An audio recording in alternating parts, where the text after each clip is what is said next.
Hey guys, welcome to Sip and Murder, where I talk everything crime, true crime, and the world of books and movies. Today's episode is all about the series MindHunter. If you're a fan of crime like I am, then you've definitely watched this one.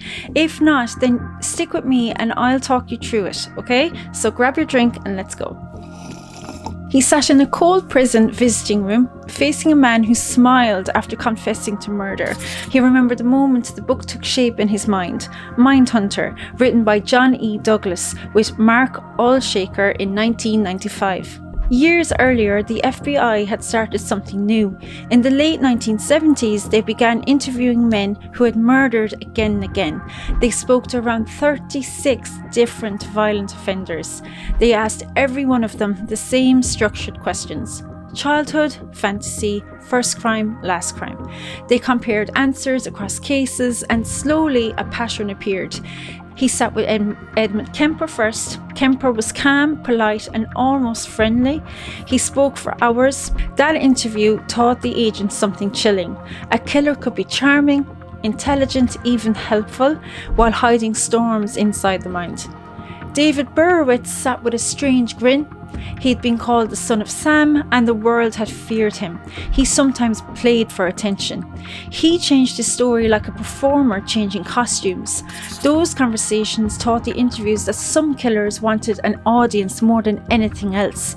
Then came the Atlanta child murders. The tension in the community was heavy. Families demanded answers, and the city was torn, and the profilers felt the weight of every lost child. Netflix released MindHunter in 2017. Joe Penhall adapted the book, and David Fincher brought it to life on screen. 2 seasons followed, ending in 2019. The show focused on interviews. 2 chairs, 1 table, and a killer on the other side. The camera stayed close enough to see a twitch in the cheek or a flicker in the eyes. Viewers did not just watch men confess, they listened. Every sentence felt like a match striking in the dark. Language became the weapon and silence became a threat. Real people inspired the characters, but the series used fiction to breathe between the facts a bit. Holden Ford stood in for John Douglas, curious and drawn to danger with an eagerness that often crossed lines a bit. They were not exact copies. The show changed details to protect families and to pull years into episodes to give a character a clear path. Real work is slow and uneven. Television needed rhythm, conflict, and a pulse that kept viewers leaning forward. In the end, the book became something visual and unsettling. The camera paid attention to speech the way the agents once did. Every conversation felt like walking deeper into someone's mind, knowing you might not find your way back out. Holden Ford was written as a blend of real profilers. Bill Tench was shaped the same way.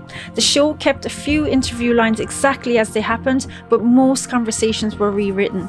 Screen Rant had pointed out that many scenes were invented to explore emotion rather than record history, really. Vulture had always explained that the fake moments helped build tension even when they weren't that factual. He remembered how this raised questions of taste. Turning real killers into characters could make them seem interesting instead of terrifying.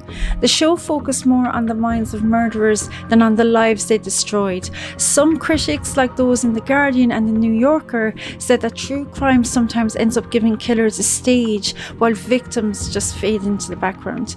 The show did not always avoid this. It made evil feel quiet and thoughtful, which could disturb people in a different way. Robert Ressler's early ideas helped build the foundations of investigative units that still exist today. The show itself rested in uncertainty. After the 2nd season, there was no clear promise of a 3rd. Fans waited and asked, but the future stayed quiet. They felt that the legacy was less about return and more about memory. The book changed how crime was written. The series changed how crime was filmed. Thanks guys for joining me tonight. I hope I encouraged your interest into the MindHunter series, where for me it's the go-to of the criminal psyche and the detectives behind the biggest and most horrific cases ever. If you like books and movies with a crime element and anything to do with crime basically, then like and follow my channel, Sip and Murder. Thanks guys.